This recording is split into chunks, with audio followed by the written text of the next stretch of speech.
Hey there, everyone. Welcome to Trading Paperbacks, We're your hosts. I'm Molly Muldoon. and I'm Kel McDonald. And so Trading Paperbacks, this Twitch show, is a bi-weekly Twitch show and podcast where we read and discuss different book series. It'll be live every other week. The following week, it'll be posted on YouTube and as a podcast, so if you miss it then, you can catch it then.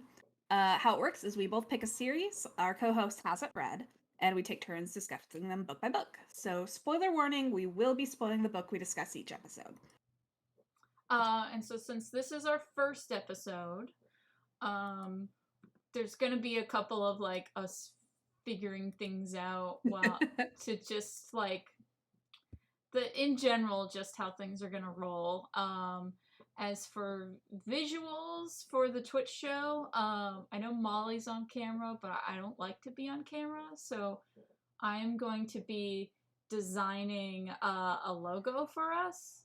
And for Which looks great right now.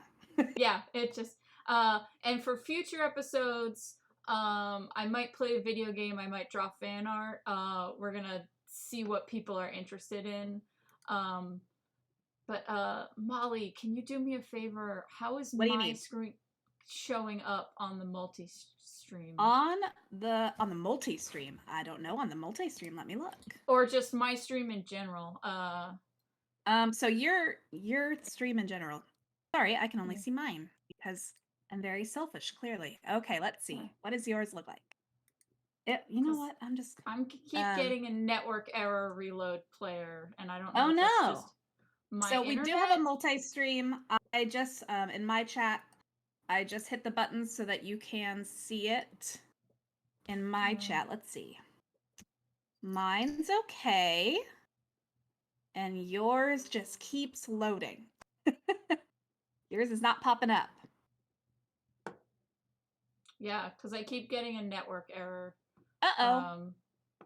And it might be that my internet doesn't want me to share my screen with you. But then I will have no background. Yeah. We should have tested this, but yeah, there was a network error. Please try again, is what it says. So it's saying that my connection is unstable. Do you know how to adjust the frame rate? Are you on Streamlabs or are you on OBS? I'm in the.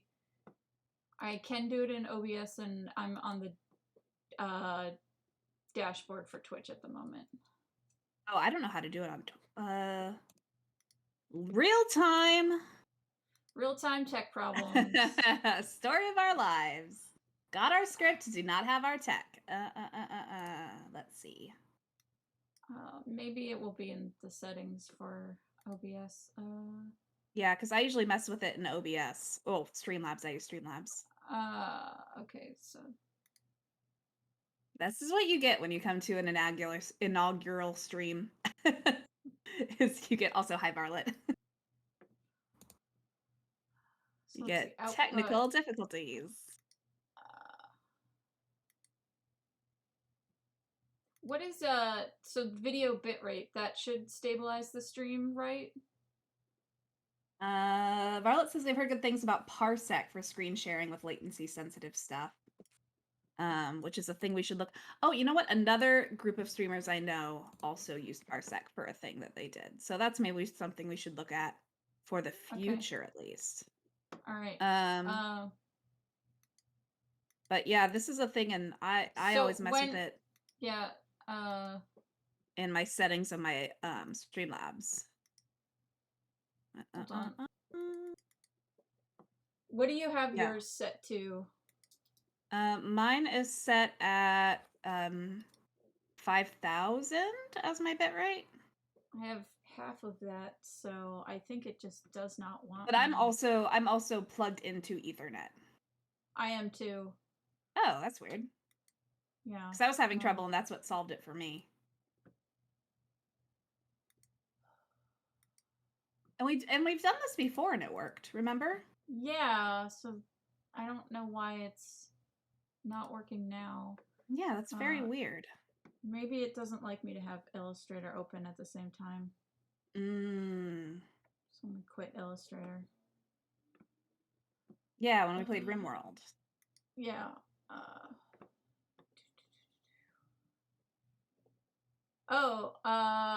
So can you hear me? We have nearsighted Puka, who I think might be my sister. Okay, better now. So it seems like maybe, so like my stream something is showing up. That's good. I just refreshed it on multi-stream for me to see if anything changed. I'm still getting a network error on my end, but people are in the chat and say that they can hear me. So well, that's better than nothing. I mean, it is going to be a podcast, and in that case, they will only hear you. I'm gonna turn you down because on my end, because that was the comment that I was louder than I was too soft. Yeah, no worries, go for it. All right, there we go. Okay, Kevin is in chat, can hear us both. Hooray for solving technical difficulties. I'm gonna admit it was basically it didn't want Illustrator open. Okay. So I guess I'm designing this logo in Manga Studio, and I will have to make it a vector when I'm off air. No worries. Whatever you got to do, my friend. Okay, Varlet can also hear us both. Cool.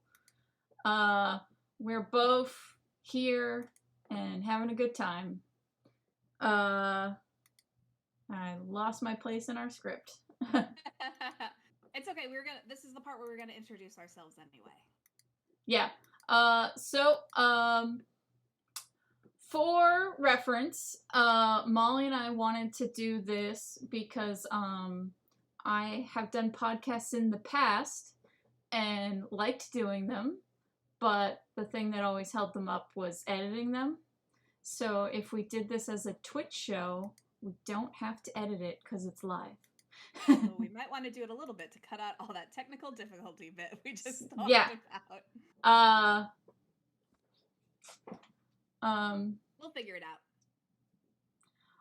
out. Okay, so Varlet is saying your CPU usage very high because Discord streaming has always been a CPU hog as well as Illustrator, so that is probably the problem. And then Jen Vaughn is in the chat, says that she is on her way home. Well, it's since mine's first, they have to like click a drop down to get into yours. Whatever, guys.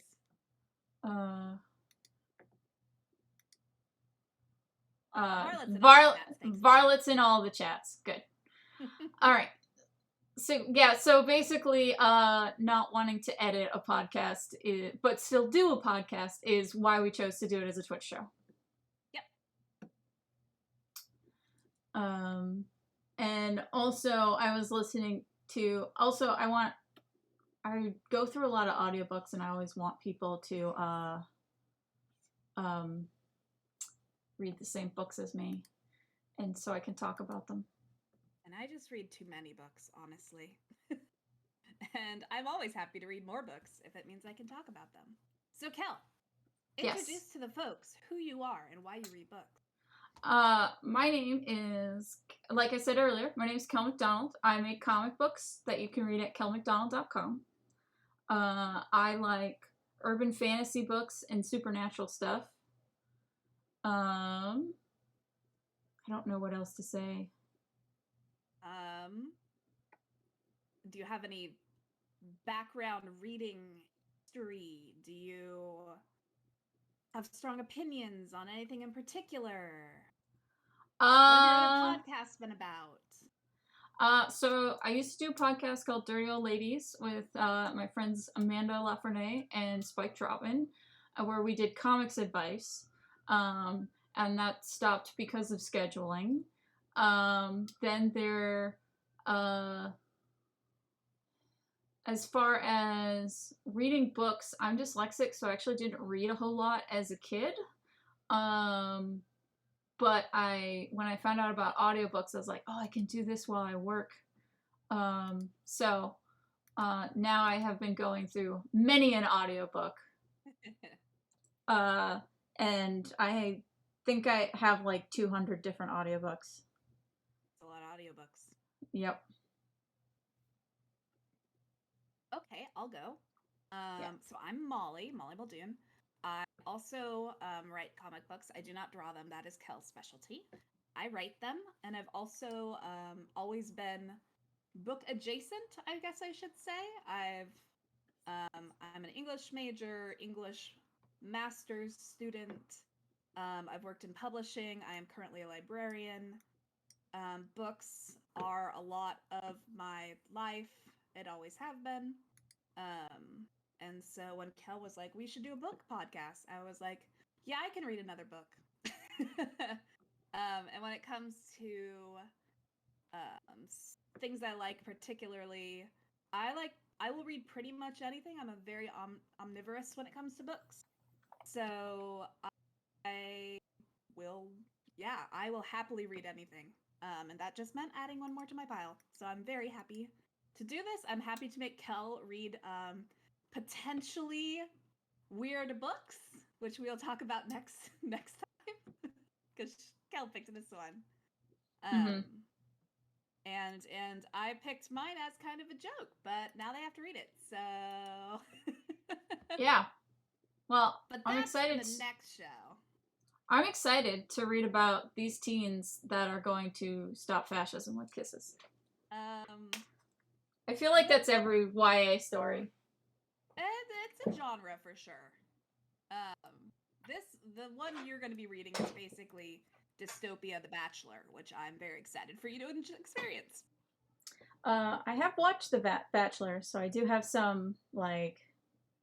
Then you are prepared. Yes. But anyway, that's not this show. That's next show. So let's talk about this time. Kel, what did you pick and why? I picked The Rivers of London because I basically used to when I got into audiobooks, one of the first things I got really into was the Dresden Files. But as that series like slowly became more and more actiony, I was like, I kind of wish I had something like this, but it wouldn't. But was like, it was one of those things where it's a book where you almost really like what it's doing, but you're like, I wish like a few things were different. And Rivers of London was one that was repeatedly recommended on websites that are like, if you like the Dresden Files, you will like this one.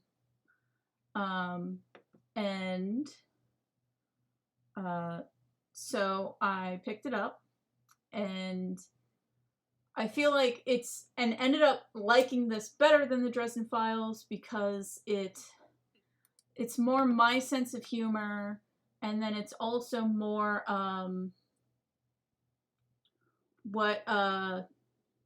it's more mystery than the Dresden Files. Like, at the time that I was looking for something else, the Dresden Files was getting more and more actiony rather than mystery focused. And I knew that you liked mysteries, so I was like, this would be a good one for Molly to jump into. I do like mysteries. You're very correct. Okay, so the first book, as Kel said, is Rivers of London. That's the only one I've read so far. You might be noticing that the cover of my book says Midnight Riot, because apparently they thought Rivers of London wasn't a cool name in the US, so they called it Midnight Riot in the US. That's real stupid. Midnight Riot. I mean, I understand, like, plot-wise, why Riot. At midnight. Yeah. Going into this knowing they changed the name for the US, I spent the entire time being like, why did they call it Midnight Riot? I don't think they have a good reason. I'm just gonna put it right out there, right at the beginning. I think it's bad.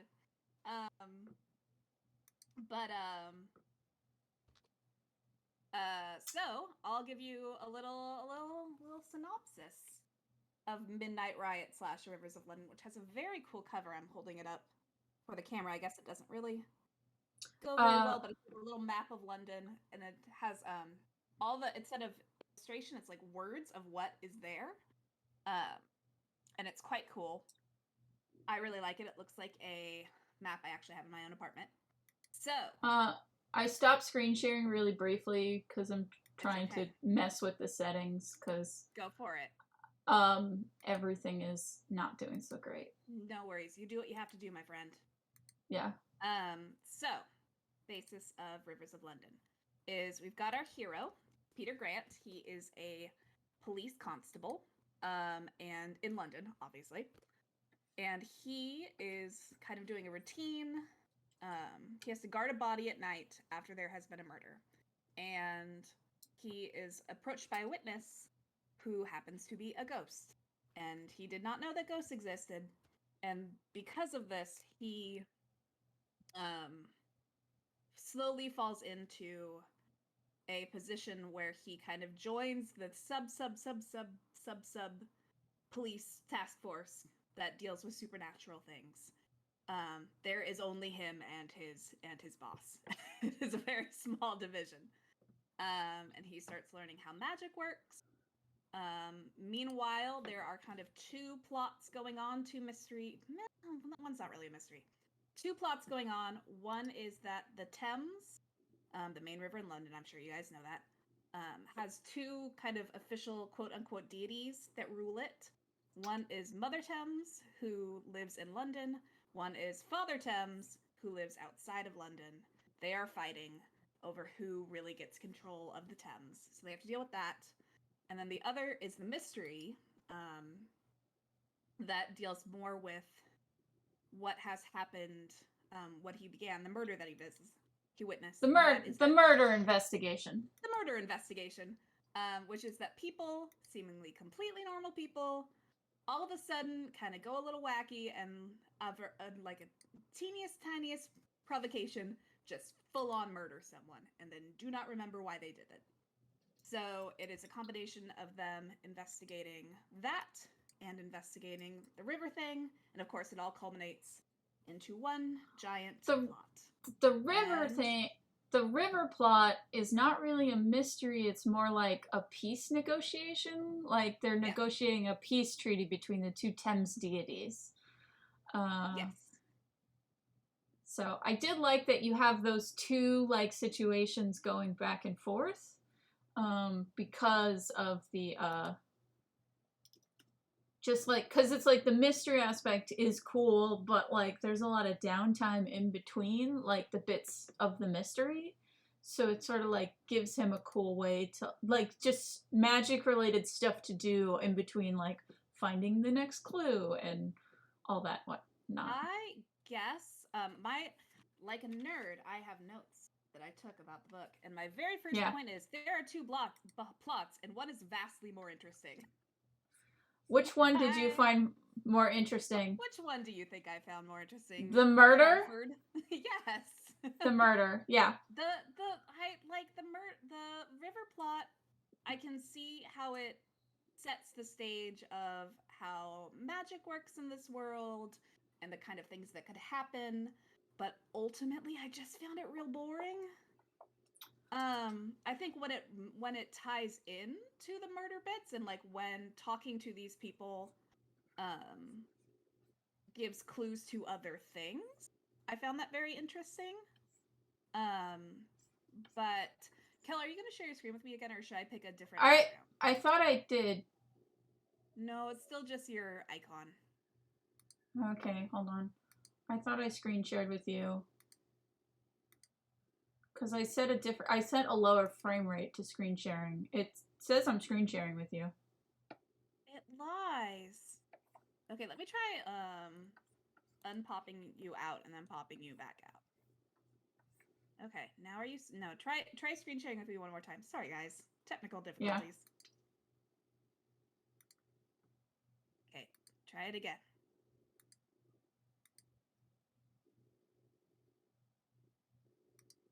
Otherwise, my background is I mean, I can just put the background of the picture of the cover if that's not the end of the world. But okay, can you see it now?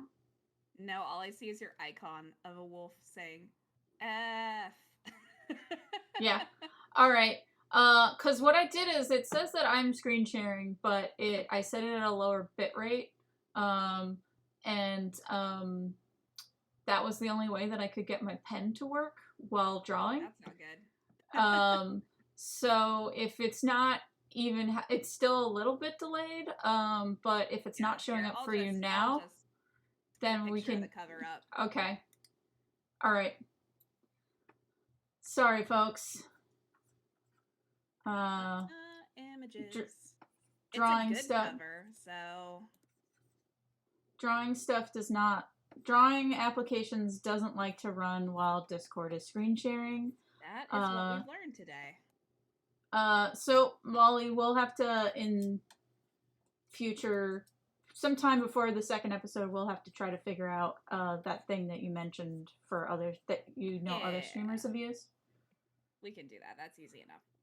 Let me just do this real quick. Sorry, guys.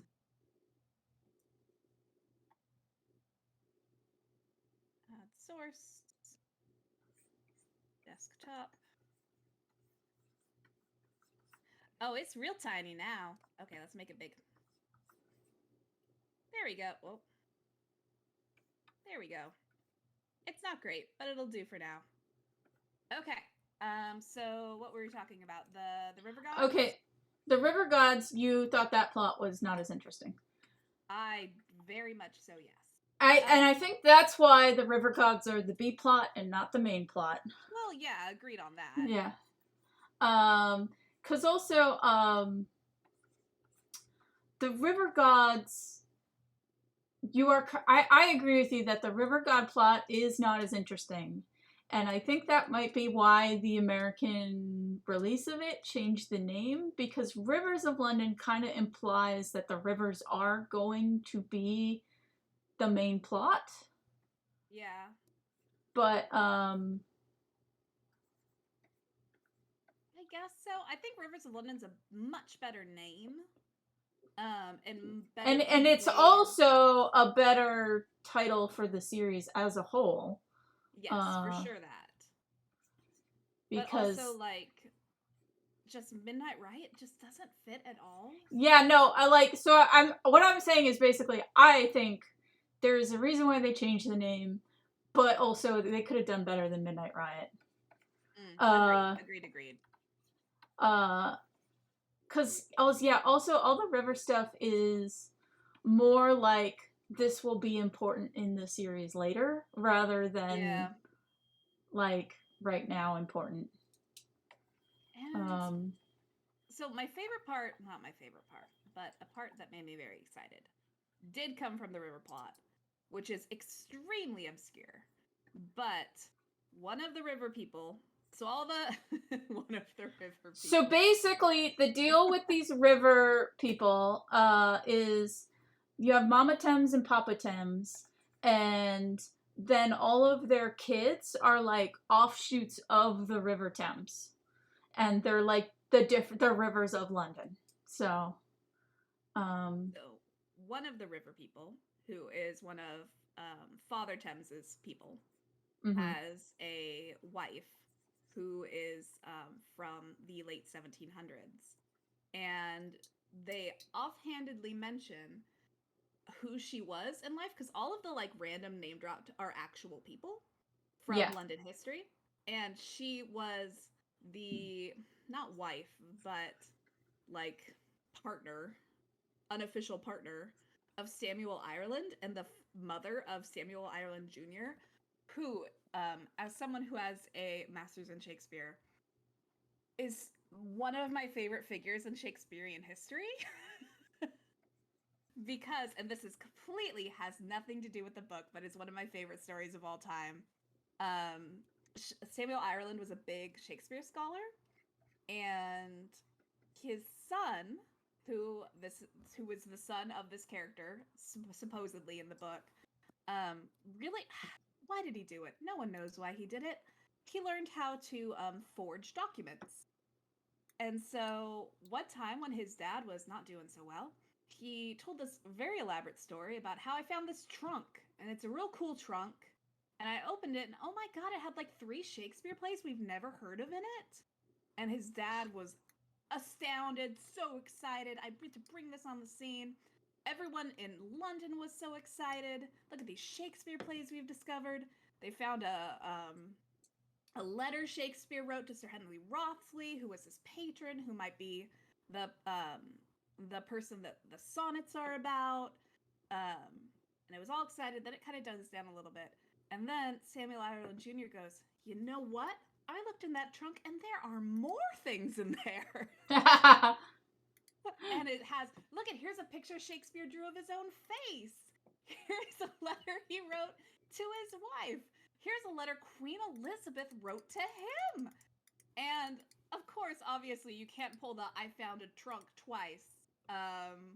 And everyone figured out what was happening. But bless him, his dad never thought it was fake. Like, he just trusted his son so implicitly. His dad completely believed him. And he kind of became a laughingstock because everyone was like, it's obviously fake. And even the son was like, yeah, Dad, I faked them.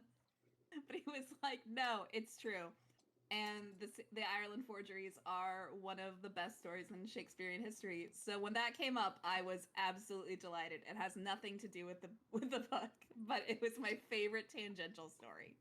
Okay, so I like that when we start, Peter thinks that he is going to get assigned to like the part of the police department that only fills out paperwork, and the only reason why he is spared from that fate is because it turns out he has magic.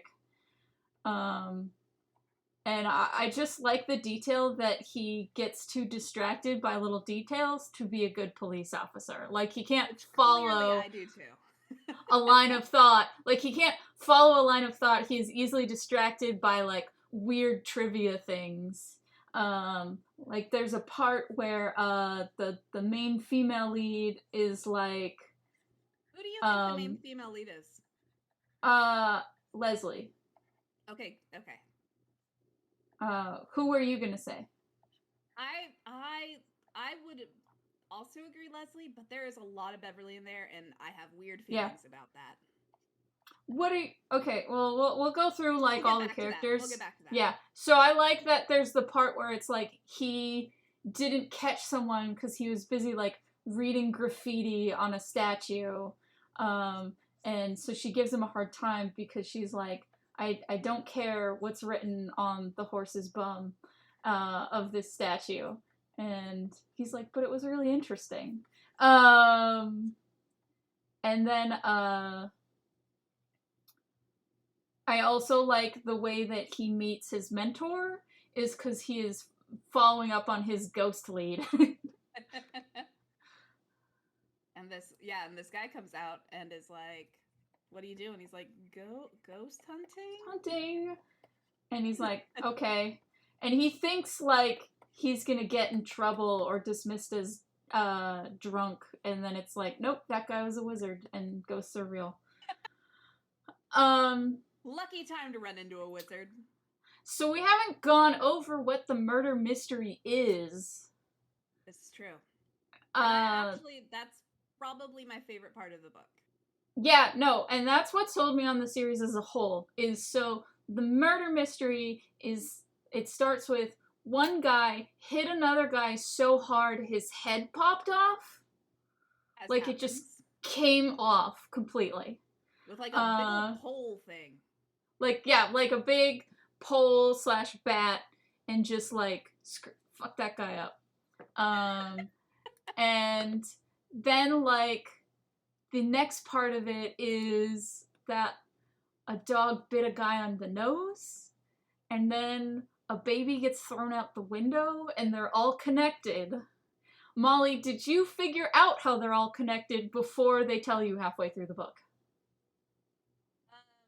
Not particularly, no. I didn't figure out the play connection. Because that's not a famous play. Yeah.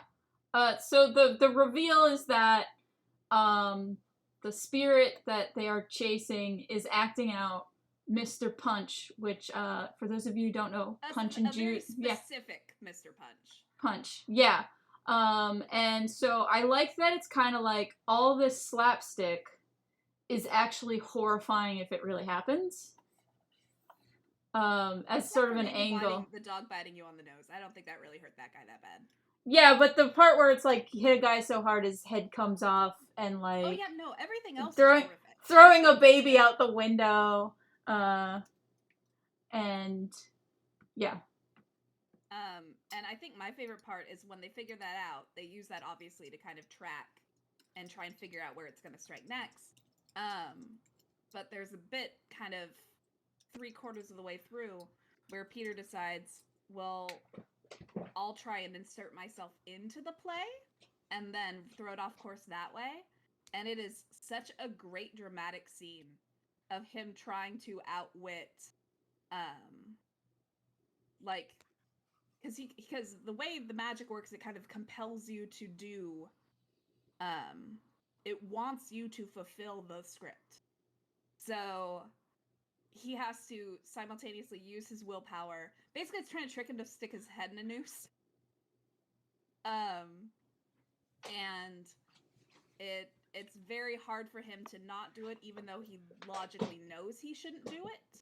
And yeah, so I feel like that scene was maybe the best scene in the whole book. Yeah, and I also really like that he has to, like, form a spell in his mind to resist it. Mm-hmm.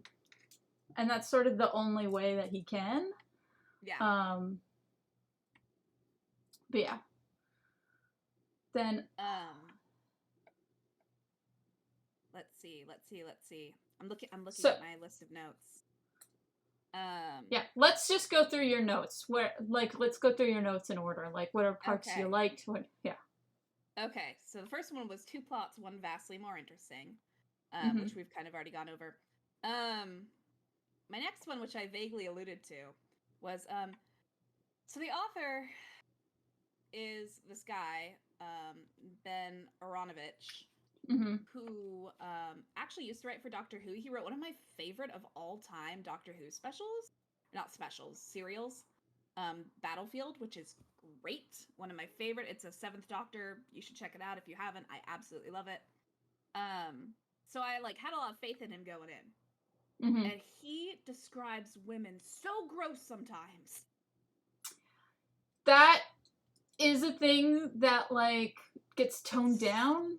I hope as the series goes on. Yeah, pull me right out of the book. I have quotes, and I wrote down one word to remind me which quote was rich. Let me just read you the one word I wrote for each of these quotes. Yeah. Nipples, sitting breasts, long leg breasts, and then the whole Mama Thames thing. And it's almost always black women too. Well, he also sexualizes Leslie a couple of times. I don't know why I said Wesley. Not to the extent that he does the other women. Yeah, and that is a thing that gets toned down as the series goes on. And it didn't bother me when I read it because I told you I read the Dresden Files first. So it was on your stream. I think our volume might be a little weird. Jen's saying. Oh, okay. I'm gonna play with it. Okay. Because I turned you down, so now I am turning you back up. Turn me up. Okay. Yeah. There's just some. Let me find one of these. There's this whole bit. He just it's like he can't look at a woman sometimes without thinking about what's under her clothes, which is not cool. I like Peter Grant, and that makes me not like him at all. Yeah, and it's kind of a thing that it is not as prominent in the future books, which is I had almost forgotten about it. I had almost forgotten how bad he was in the first book. Here's a line. This is someone he's riding with, getting out of the car. Beverly sighed, unbuckled, and climbed out. She stretched and arched her back, making her breasts strain alarmingly against her sweater. She caught me staring and winked. Just getting the kinks out, she said. Oh my God, stop it. Stop it. Stop it. Also, you can get out of a car and stretch without being sexual? Like, in one case, there is one case where she gets out of a lake, or out of a river, rather, and she is naked because she's like a water nymph. So she, when she gets naked when she's in the water. Don't love it, but see why it happens. But then it's just like, well, and let me tell you what her nipples looked like. And I'm like, I don't need to know that. I already know she's naked. Don't need to know what her nipples look like. I don't really care, Peter Grant. Please don't share that information with me. It's just he wants to tell, and then there's like a part where they're comforting each other after a big, like, there's a giant riot at the end, hence midnight riot, even though it happens in the middle of the day. And they get out of I thought it was the evening. It's definitely not midnight, because there are tourists eating dinner. It is definitely not midnight. I was thinking, like, in my head it was like 8 or 9 o'clock. I think it's earlier than that. I think it's like 7. Oh. Especially because it's summer. Like, I don't know. Anyway, also, like, this is an area of London that I used to live by. So all of these neighborhoods and everything are very, very familiar to me. I have seen a show in the Opera House. I have, like, pretty much everywhere they mention are places that I've been or have, like, intimately been, like, lived. Like, they mentioned the street I lived on. The hospital that they go to several times was across the street from my apartment. So, like, this is an area I lived in. So it's very weird to me. I don't know, like, everything's very clear in my mind. Yeah. So when things happen, anyway, I forget. We were talking about how gross he is about Beverly most of the time. Yeah. So one thing I did like about Mama Thames. I like her as a character. I just don't like the things. Well, the things that I like about all the water spirits in general is they're all kind of reflecting the area they're in. The area they're in, yeah. Because I forget if it's mentioned in this book, but it does come up in a later book. So all the river spirits are going to come back, is what you're telling me. Yeah. Like, because it's mentioned that, like, basically all the river spirits used to be white because that's who lived in the area at the time. No, that's in this one. First book, yeah, okay. Yeah. Because there's one white girl still left. Yeah. And he's like, I know who you are. You're the oldest river. Yeah. You said you like Peter. I like Peter 85% of the time. You like Peter when he's not being gross. Yes. I also like Peter when he's not being gross. Like I said, I do like that he's bad at being a detective because he is easily distracted. Yeah. All the things that he does are also things that I do when I'm just walking. Like, when I was in London, I'd be like, there's a over there, and I'd just walk over. So I felt him very, very intensely at those moments. And then Jen is saying in the chat, are areolas like heart-shaped or triangles? If not, then it doesn't matter. I mean, not wrong. Let's see what it says. They are large and stiff. Well, I'm glad I know that now. I'm glad that's very important for me to know while they're having tea. So then, like, I feel like the secondary main character is Leslie. I like Leslie a lot. I hope Leslie stays a main character. Because it kind of felt like this was a chance for them to get rid of her if they wanted to.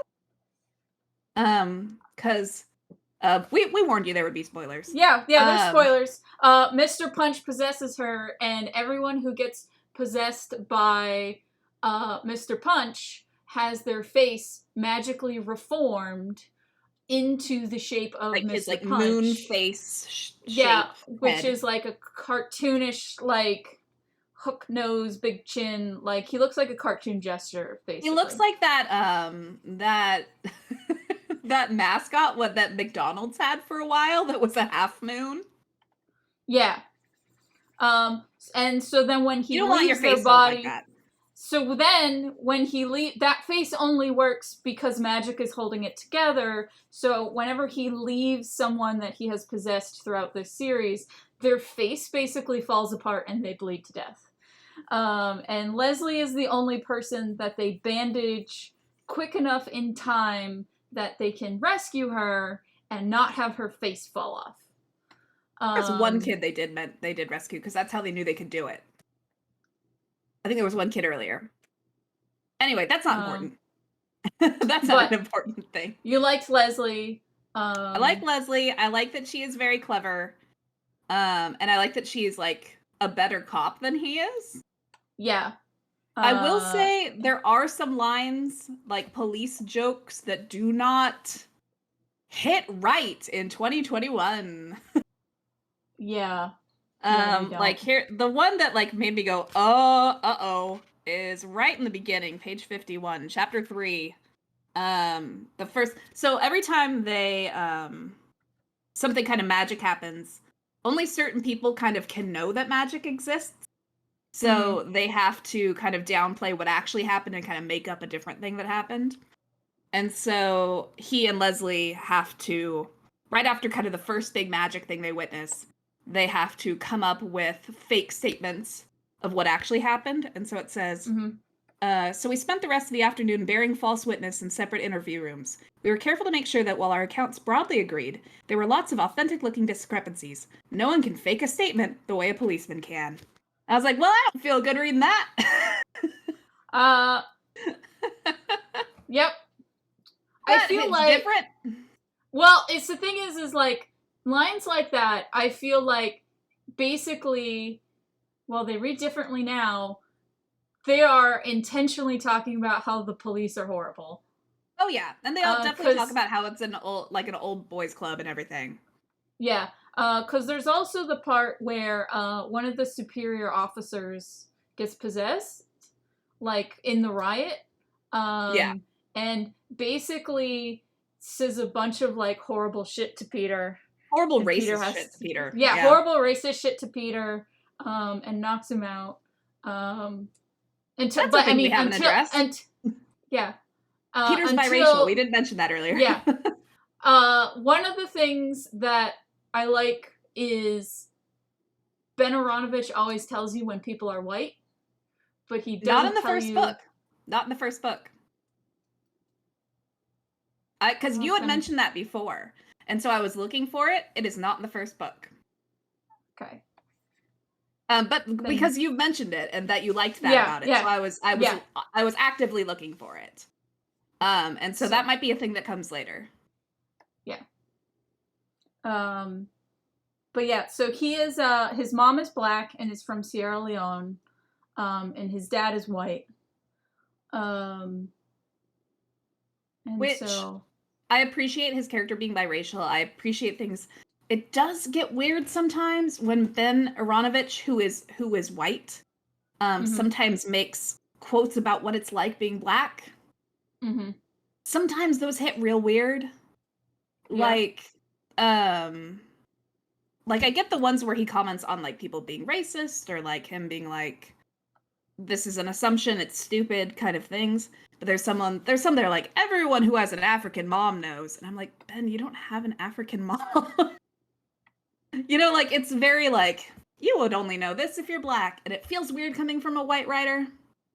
Yeah. I think I didn't mind it because there's a lot of interviews with him where he's like, so he basically had a bunch of different sensitivity readers for it. Good. So that's not but that's not a thing I would know, you know? Yeah. Especially written in 2011. Yeah. And I would hope so. I'm glad he did. He grew up, and apparently he grew up on the street that Peter grew up on. Okay, that makes sense. Part of why Peter is biracial is because he's like, I grew up with a lot of biracial people around me, so. No, I think it's great, and I think for the most part it's fine. It's just every once in a while. It's just every once in a while. Here's some insider knowledge, and I'm like, you don't have that insider knowledge. It's just a little weird sometimes. Then there's the so we talked about Peter and we talked about Leslie. We talk about our main boy, our main mentor boy. Yeah, Nightingale. I love Nightingale. He is great. He is mysterious of age. Yeah, he's a mysterious You probably know more about age. him than I do. Yeah, I I know do. absolutely nothing except that he has been alive probably at least 100 years. Yes. From what I have read. But looks like he's like mid-40s, they kind of say. Yeah. He walks with a cane, which is cool. Which is secretly his wizard staff. Also, did you see the Japanese cover, Kel? Because no, I didn't. Please send it to me. I want everyone to see this right now. So I was looking up the different covers because there's a covers controversy about the first book. And all the other covers are the same art, just translated into different languages. I'm gonna share it on my window real quick. And then I'll pull up your and then I'll stream send it, or I can just Okay, send it to me then. Yeah. Once my window capture works. Window capture, see? Yeah, open that calculator that's not actually up. There it is. Look at this. Oh, I guess I should turn the book cover off for a second. It's drawn him as like this Bishonen character, like an old Bishonen.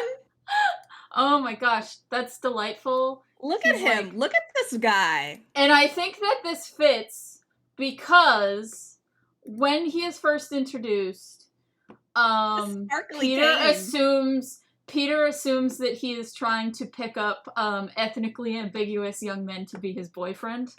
That's true. That's true.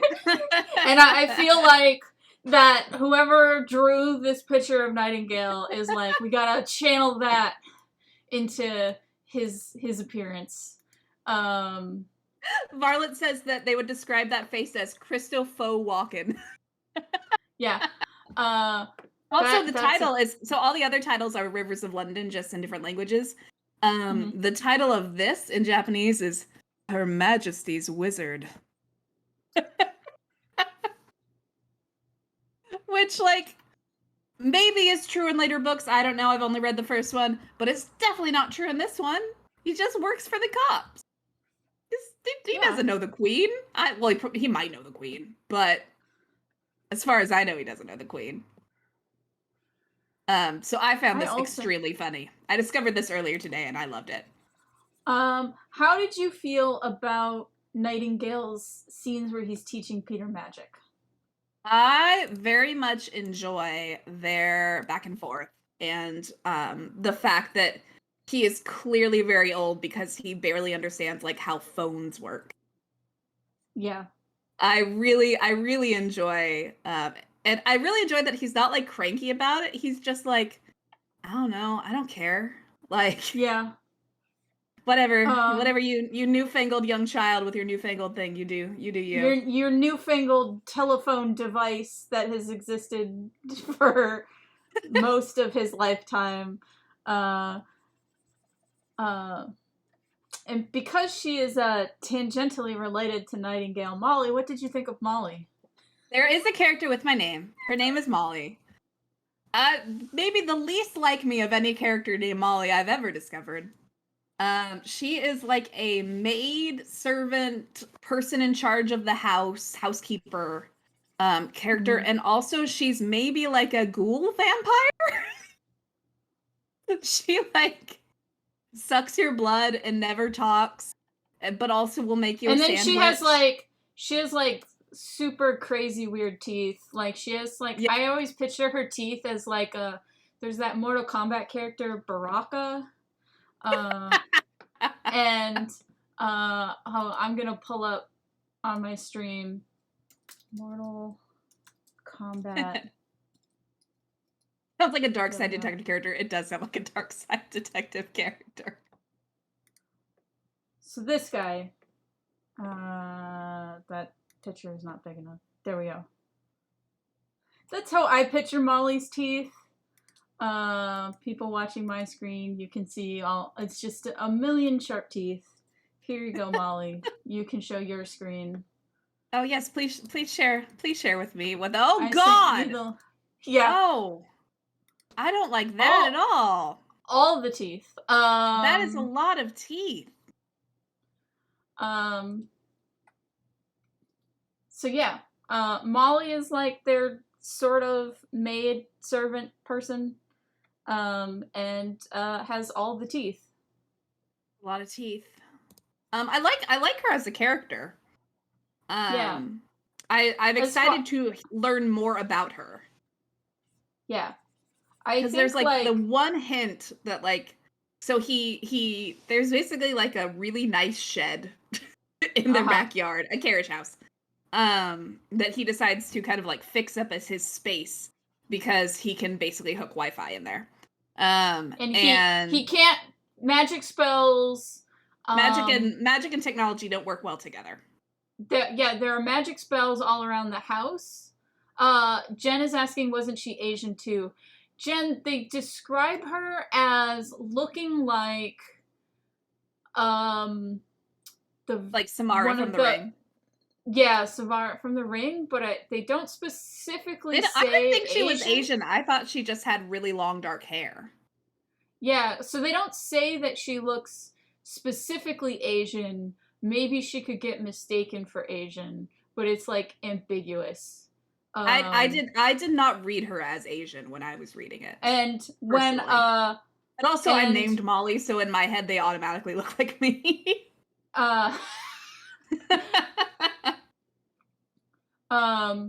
And I think like I didn't read her as Asian more from future book knowledge. Okay. So I was also just going by long dark hair and pale and maybe like skinny in a way that looks unhealthy, and then as you saw in the picture, all the teeth. Yeah, I just read her as like a Victorian maid, but just extremely gothic. Gothic is the word I was looking for. Yeah. But yeah, so I like her. I want to see more. There was a weird hint that maybe there's a naked drawing of her in the coach house there, like 100 years ago. There is a naked drawing of her in the coach house, yes. She posed so there's naked. More going on there. She posed naked for someone who was doing some life drawings. And then I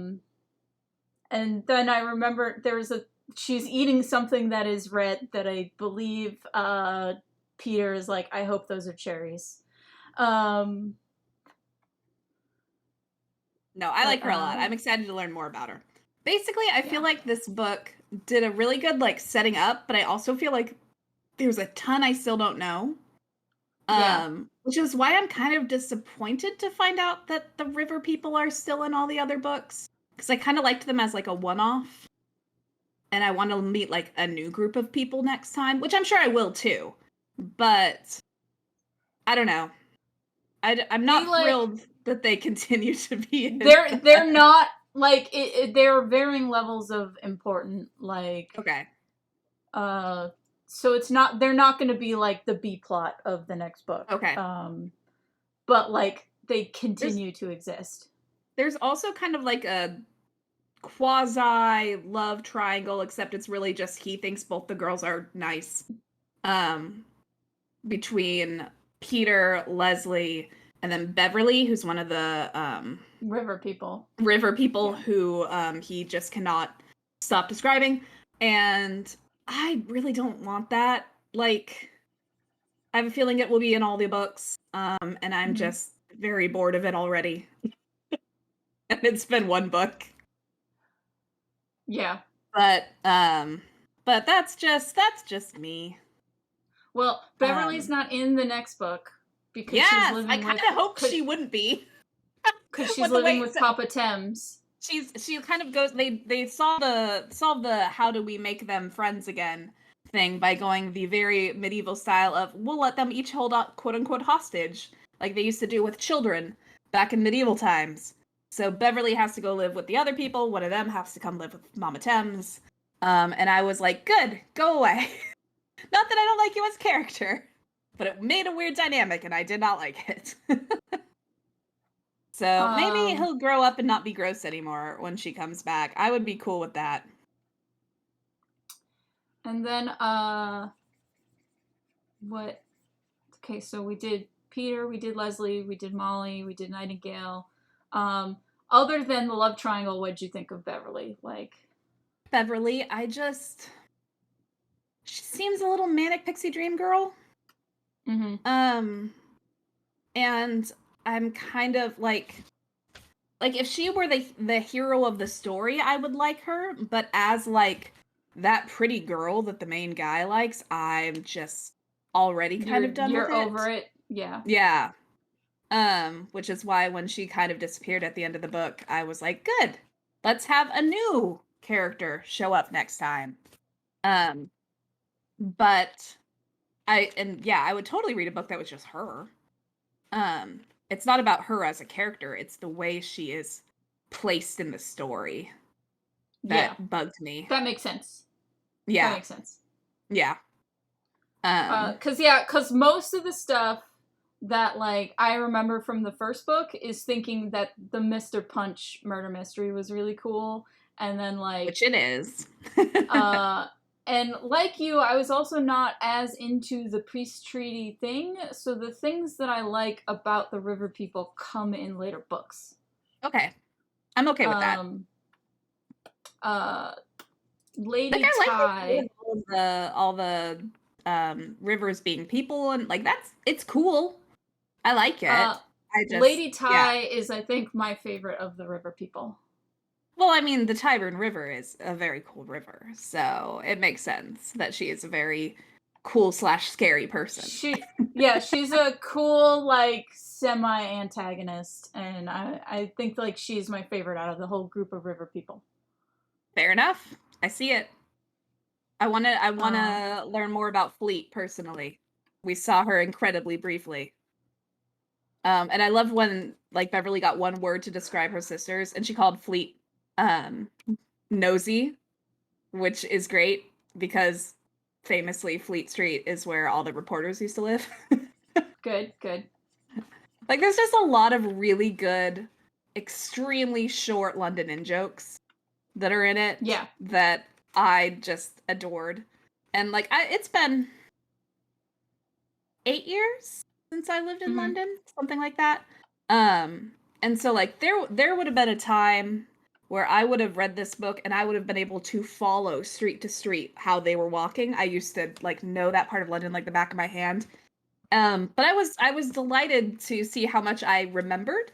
And, like, pretty much everything they mention, every store, every street, everything is actually there. It's like that's London. That is how it is. They mentioned the street I used to live on.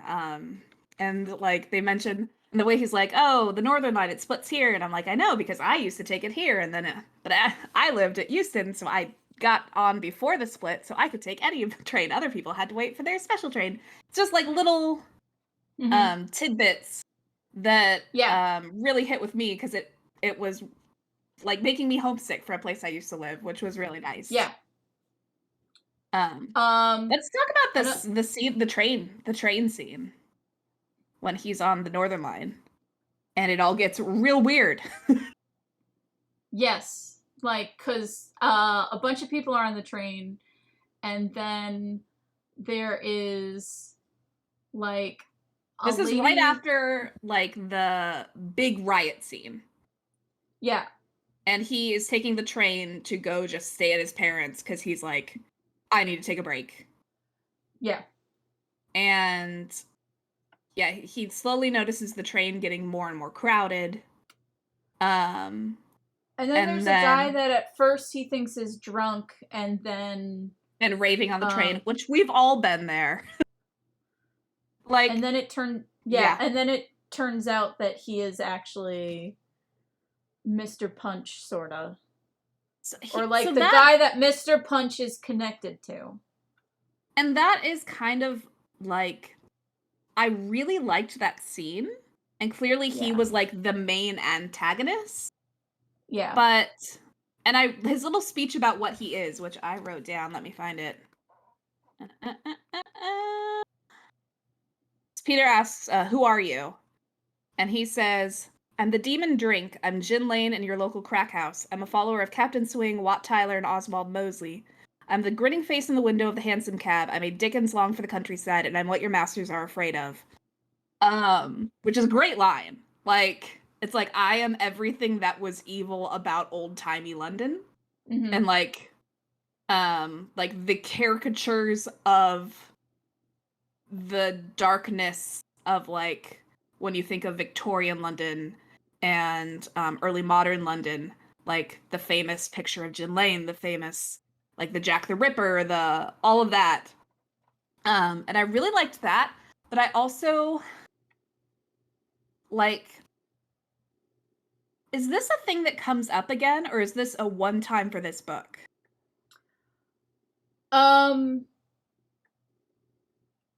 He sort of comes back. Okay. Because it feels like it's hinting at this much bigger thing. So later when he kind of like catches the spirit that is going by Punch, and kind of defeats him, I was like, I feel like that was way too easy for after that speech that Gana gave. Like, surely you didn't defeat the evil of humanity by like ruggy tackling him. So it's in like, a dream. So if you don't mind spoilers. I do mind spoilers though, so I just so I guess we'll cover that when we get to it later. Yeah. It's gonna be a couple of books, but he does come back, and that's all I'll say. Okay. I'll take that. I really liked that speech though. I thought like that was such a good villain speech.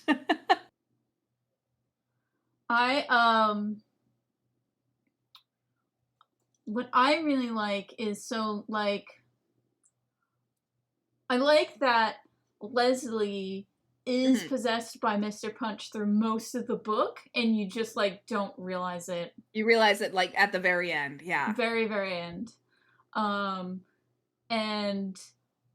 Because she got possessed when she tried to give the baby mouth to mouth after it was thrown out the window. Okay. I did not know that. Like, because they don't explicitly say like, and this is what it started. Yeah, well, because it's supposed to be like, to get possessed, you have to like physically touch one of the people that was involved. So that's the only time where she touches someone person that's involved. Gotcha. Yeah, that was a really, and the idea of like you having to plan a way to take down a person you've been working with the whole time without letting them know that you are onto them, but also they're a ghost and maybe they know everything. Yeah. Like it was such a cool like, oh no, how are we going to get over this? You know who's a character that I really like and I forgot was in the first book because she is more minor, is the lesbian cop that's like the right-hand man of Leslie's boss. I did not know. Oh, yeah. She's the great one where he does the light in the interrogation. He does the magic room. And she's like all of a sudden like, she goes from really tough to be like, this is cool. Like, yeah. Because it would have been easy to make her like that sort of just hard ass, like I am just gonna give the guy a hard time, like but the fact that she's like, oh man, that's really cool. Yeah, she's great. I like her a lot, and I like the what's his name? Medical examiner a lot. Yes, Dr. Alid. Yes, he's great. I like him a lot. Yeah, he's a fun time. And he pops up in every single book, so I felt like he would be read. Yeah. I just like how he's like, yeah, I found out magic was real 20 years ago. It's crazy, huh? Yeah, and I also like that he's like, this is your brain on magic, or whatever. Yeah. To make fun of that, this is your brain on drugs. On drugs. Yeah. Well, and they do have the obligatory Harry Potter joke. Which was good. But There will be more of those. I'm sure there will. And I like that there was only one. Like, we've made the joke. We acknowledge that Harry Potter exists. Harry Potter exists. And that there is a similarity. But that's as far as we'll go. But yeah, no, I really enjoyed it. I'm looking, and I'm glad to hear that kind of the things that I didn't like are kind of going to tone down as we go along. Yeah. Because really the things that took me out of it were the women descriptions, which were gross. And also, my favorite character is not in the first book. Well, now I'm even more excited. So my favorite character is No, don't tell me. I want to see if I can find them as I read. Be like, this is it. This is Kel's favorite character. This is a guessing game I'm going to play for the rest of this series. Who is Kel's favorite character? Okay, let's is there anything that chat is curious about or wants to talk about? Anyone got any questions or thoughts on that's the beauty of the Twitch show, is it's interactive. There's Jen is shouting no spoilers, Kel. We can only spoiler the book I have already read. So I really like what'd you think of the little thing at the end, the like sort of teaser about future stuff? Let me pull it up so I can look at it again and remind myself what it is. It's the guy who Peter is called in for a magic case, and it's a dude who got his dick bitten off. Oh, yeah. How could I forget Vagina Dentata? And then he asks Molly if she did it, and she, like, just gives him a dirty look. I mean... So yeah, I guess, is this going to be like the next case? Or is it, I just thought it might be like, and now he's doing the job and this is what the job is now. I didn't realize it might be like what the actual next case is. It's not the actual next case, but it will come up next book. Okay. It's fine. I feel like I've read a lot about Vagina Dentata, but that also might be because I literally did do a part about reading that in school because I took a class on horror cinema, and that was a little thing we did. So like, I guess because of how he writes women sometimes, I was like, I don't really know if I want to read this whole story. like Peter's good and is like, this guy's an asshole. Yeah. He was assaulting this woman. Like, he's not like she deserved it or anything, because if that was the case, we would not like Peter at all. But it's more of just like, I don't this isn't something you want to like revisit and have his opinion. Spend a lot of time with, yeah. Yeah. We've played a lot with rape culture in the past 10 years. I don't know if I want it in my book. Unless it's just a lot of guys dying, which I'm okay with that. I'm okay with a lot of guys getting murdered. But I don't know. I'm up for it. I'll read it. I like the title of the next one, Moon Over Soho. I used to spend evenings in Soho once a month with my friends at a pub. So, Soho, another place in London I know very well, so I'm looking forward to that. Also, Soho, though, does have its reputation for that's where all, like, to this day, there's a lot of sex shops, and one of my favorite stories, which I'm going to share. So my favorite bookshop in London is Gosh Comics, which is in Soho. And I used to go, I was part of their book club, and we had a meeting once a month. And Steven, who used to be like the main guy that ran Gosh, who has since left, but he was delightful and I love him. He would tell a story about how they were having I want to say it was an Alan Moore signing. It was someone very big. I'm pretty sure it was Alan Moore. And of course, because it was Alan Moore, there was like a line A out million the people. street, around the corner, like, and like Soho's like London's, the actual areas are very small. So if you have a line out the street, down the corner, and everything, it's going to be in front of 20 businesses, you know? And so apparently, this lady, this woman came up to him after the line had gotten quite long and said, who's in charge of this? And he said, oh, ma'am, you know, I think I am. What's going on? And he goes, she goes, you're bad for business. And he goes, oh, can I help you? And she goes, yeah, all your nerds out front, they're scaring the Johns. They don't want to come up. And so he had to move the line because the madam didn't like the line being in front of her house. Her brothel. Exactly. And like, fair. But like, yeah, so that's Soho. That's Soho. So I can see how that would be a Soho story. And yeah, I remember there was definitely a house across the street from Gosh when we were there, because Gosh has all glass walls. And I definitely saw some ladies getting ready sometimes during book club, so out their windows. So yeah, excited to see what Moon Over Soho is. It's about jazz. That's all I'll tell you. Take that. I'll take jazz. I like jazz. You learn more about Peter's parents. Since I figured they did mention in the first one, jazz musician. Yes, got it. Okay, well, I'm excited then. Okay, so I guess that's it for our Rivers first of London episode chat. So, what do you think the series' big plot is going to be?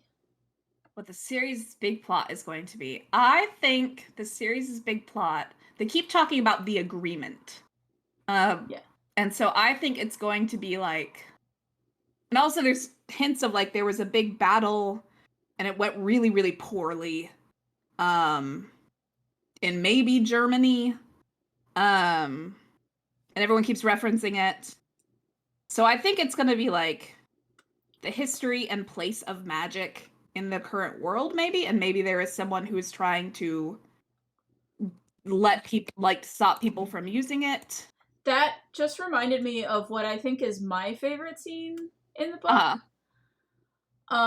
When Nightingale is explaining vampires to Peter.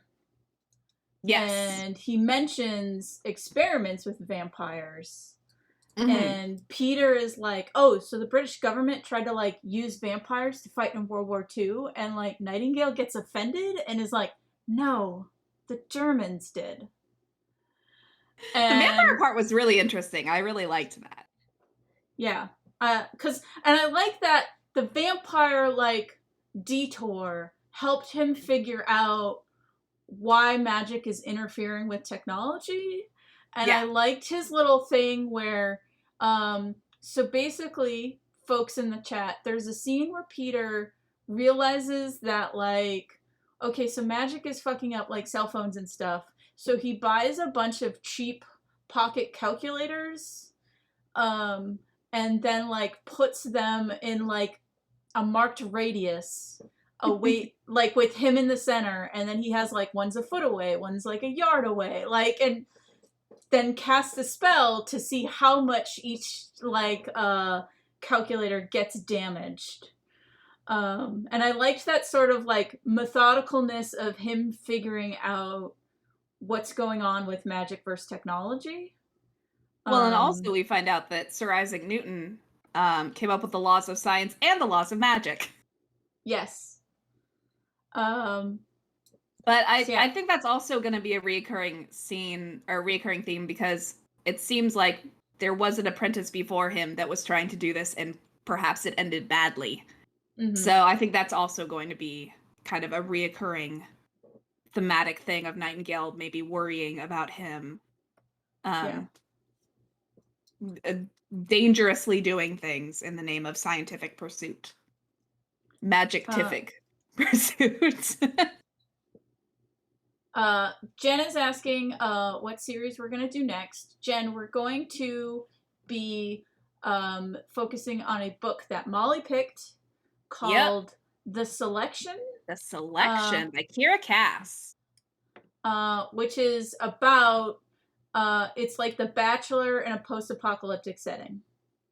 It is if The Bachelor was also like royalty. I'm gonna change my book cover to what we're doing next time. The cover is great, which is, oh god, it's so big. Which is why I picked it, like grabbed it in the first place when I saw it. She's wearing a really cool dress. I'm pulling this up on my stream so everyone else can see. This is The Selection. So this is what we're gonna read next. And then we'll do book 2 in the Rivers of London series, and then we'll do book 2 in the Selection series. The idea is that so that we only have to read, because I do a lot of reviews and stuff, so sometimes I have to read books really quickly because I am literally getting paid for it. And so we the reason why we're switching off like that is so that way, in theory, we don't have to read 2 books in the month. Yeah. We can only read the one that we haven't read. Exactly. So The Selection is really fun. It's book 1 in a trilogy, and then there's a duology that comes after it. I literally started reading because I thought it was really silly. I thought it looked ridiculous. And then I really liked it. So that's why I picked it for Kel. And I hope if you read along, you enjoy it. The main character's name is America Singer, so enjoy that. And it should be a pretty fast read. It's YA. It's not gonna break your brain. It might break your brain in different ways. But yeah, if that's your jam, if you want to read along, feel free. If you don't want to read along and just want to hear us chat about it, also feel free.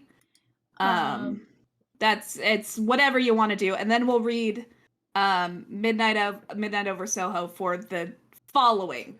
Yeah, so if someone wants to read along with us, but turns out they don't like one of the series that we're reviewing, they'll at least get like 1 book a month for the other series. Exactly. And yeah, so that's also the only other thing that is also switching is this is the only day we're going to be on Thursdays. Yeah. My work schedule is changing next week, and so Thursdays were originally going to be the best day for me, but it is now going to be Mondays. So Molly, I'm gonna real quick before we log off send you a screenshot of the little logo I made. Oh yeah, I want to see. I haven't seen. We couldn't screen share. I want to see what it is. And I'm gonna switch. Oh, it's so cute. I'm gonna switch my stream over to the little ending screen because that has the date for our next one. Okay, I can do that too. Yeah, because we are kind of wrapping up now. So, but yes. So, our pictures. Your picture you did is so cute. Good job. Yeah. So next episode. The Selection. Oh, I have the wrong author name. I think that's the person who reads the audiobook. And oh yeah, Kiera Cass is the author. Okay, I'm gonna real quick. I think she has another series about mermaids. I haven't read it yet. We should. Oh, Jen's gonna read both series for us. Jen's the best. Yay, Jen. Also potentially apologies in advance. All right, yeah. So we're gonna read this and do our episode on it on Monday, July 5th at 7 p.m. So you can all tune in, and we'll talk about The Bachelor, but in the post-apocalypse future. So, Kel, when we are not streaming, where can we find you? You can find all of my stuff at kelmcdonald.com. And then I am on Twitch as Kel McDonald, and I have on Twitter. I am Kelhound, which is spelled like Hellhound with a K. And how often do you stream? I stream drawing Wednesdays at noon Pacific Standard Time, and I'm usually chatting with my buddy Jose. And then part of why we were gonna do this every other Thursday is on other Thursdays I play video games with my pal Bones Leopard. And those are Thursdays at 7 p.m., but it's every other Thursday. So next week on Thursday, I will be playing Don't Starve Together and having a good time as we all die. And then Molly, where can we find you, and when do you stream? I am also Passing Fair on Twitch and Twitter and my website and pretty much anywhere on the internet. I am Passing Fair. I stream 3 times a week, which that are not. So this week I'm streaming 4 times a week. I stream Tuesdays and Fridays, and those are usually mystery games or point and click or hidden object or some sort of story. Play along with me in chat. It's super fun. And then Sundays I do longer form RPG, that kind of thing. We've been playing Hades pretty much all year, and it's been great. All those streams start at 7, and yeah, and then so my next stream's tomorrow if you want to hang out. And that's it. Yeah. Thanks everyone for watching. Someone says, "Don't Starve Together," aka Crockpot Meatball Simulator. Oh yeah, and so if you have any suggestions of what you want to see on the screen while we talk, right now I just have book cover. So if you want us to play a game or whatever. And part of the only reason why I couldn't screen share with you, Molly, this time is because I was drawing, so we should probably not do drawing stuff. Or we can practice with Parsec and see if we can make it work. Yeah. But so if we get Parsec to work, I can either draw like fan art or something, which would be cool, or I can I might play either Oxygen Not Included or RimWorld while we talk, because those don't require a lot of my concentration, and it's a lot of like waiting for these little guys to carry their things. So there's like a lot of downtime in that game. So that's why I usually don't stream it, is because it would be me that sit like silently playing while the people carry all the sand balls to the place they're supposed to go. And that is fair. So if you have any thoughts or what we should read, what we should watch, what we should anything, or if you have anything you want to say, just feel free to ping us on any social network. And hopefully we'll see you around. Yeah. Thanks everyone for stopping by. Good night. Good night.